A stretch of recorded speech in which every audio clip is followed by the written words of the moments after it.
to doing pocket square boutonnieres, there are two different methods that I like to use for placement of flowers, and the mechanics I just change up slightly. This is one, this would be for a wedding where it's a little bit more gardeny and sort of less formal, a little bit more whimsical and texture based. And then this is one that I have done for a prom. So it's a little bit more sleek and streamlined, and I'll show you the mechanics for both of these. So I just took some little bits of cutoffs here.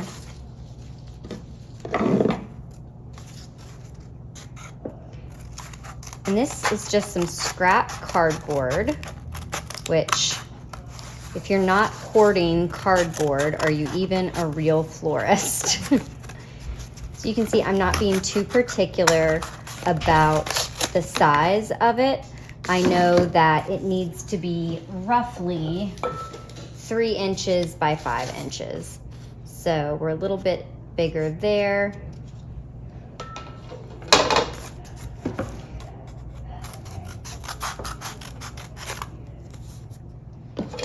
Just measure my length.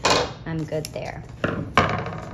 So obviously we don't want to just have this cardboard showing because it's not very attractive. So I will just pick a ribbon that goes with the color. For this demo video, I'm showing this green because I ordered the wrong color and I don't think it's very pretty, so I'm going to use it on this. And then I'll take some glue dashes.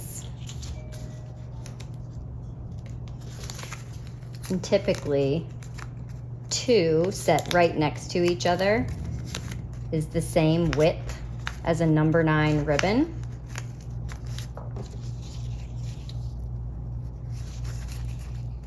And then I just start wrapping.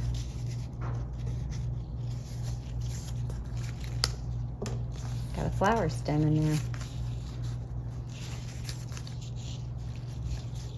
So this particular piece of cardboard is a little flimsy, and that would be fine. If I were making one that is going to be a little bit heavier, you might want to get a thicker, sturdier piece of cardboard. So just think about that when you're selecting from your scraps.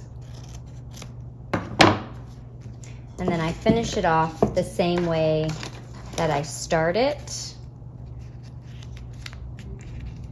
with some glue dashes.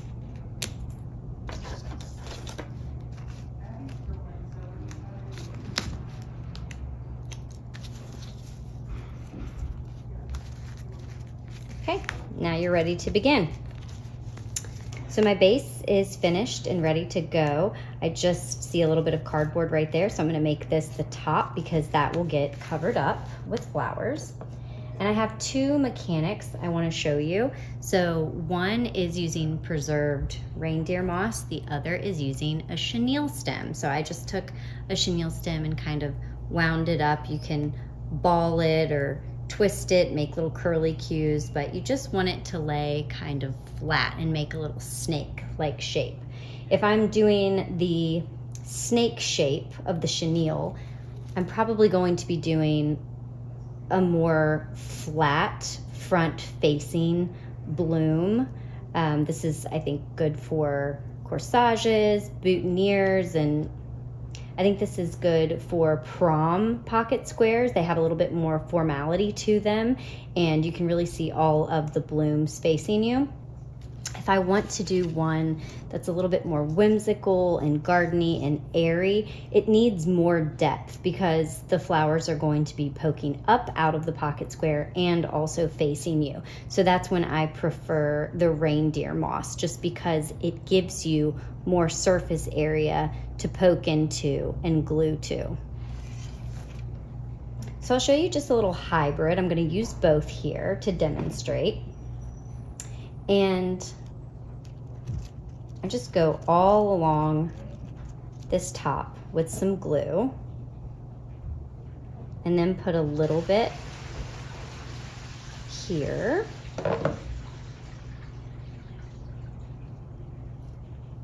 press that down. And you'll notice when using this material, because it's sticking fiber to fiber, the hold is so much better than if you were sticking a bloom, let's say, to a flat green leaf or, you know, a ribbon. I think that sometimes having this little extra bit of fibrous texture just gives you a much more secure hold. So now I'll come back and just dot a little glue on the top, because we know glue to glue is what sticks. And if I do this beforehand, before I prep my flowers, it gives the glue a little bit of time to become tacky.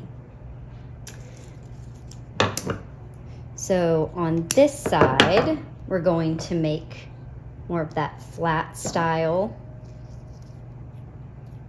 forward-facing blooms.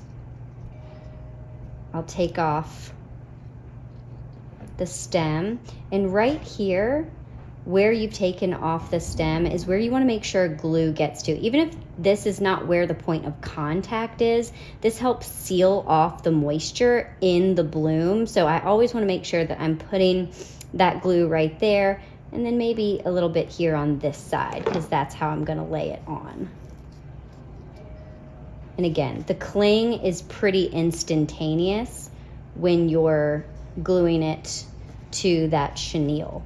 And I am making sure that that's where I'm sticking it, that I'm not sticking it right there on that leaf.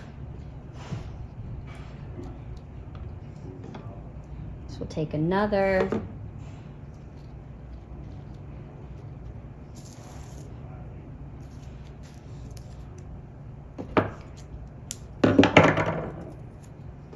Over on this side, this is where I'm going to have some of the flowers kind of stick up and out of the pocket square. Maybe a little bit of this lavender status.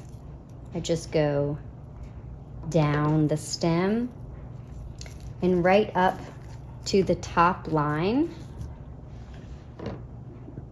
And right up to that top line, that's where I'll stick it in. Bringing a little bit more of that status down through. I can cluster smaller bits of texture,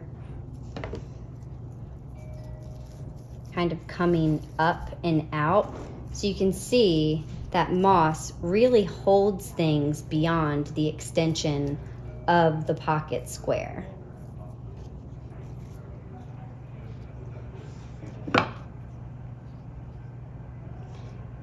If I want this rose, I kind of decide how I want it to lay, and then I cut along that angle.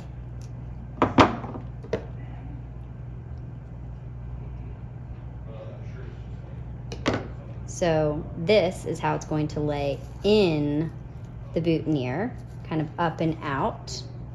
And let's say I wanted this guy to kind of stick up. I'm going to leave all of that stem there.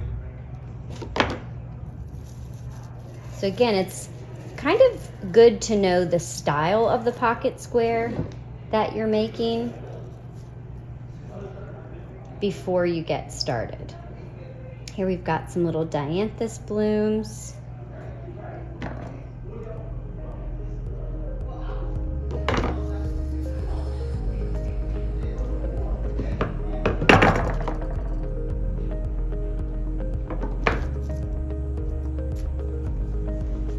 So as you can see, this side, if you're looking at it, has much more depth. This one is a little bit flatter.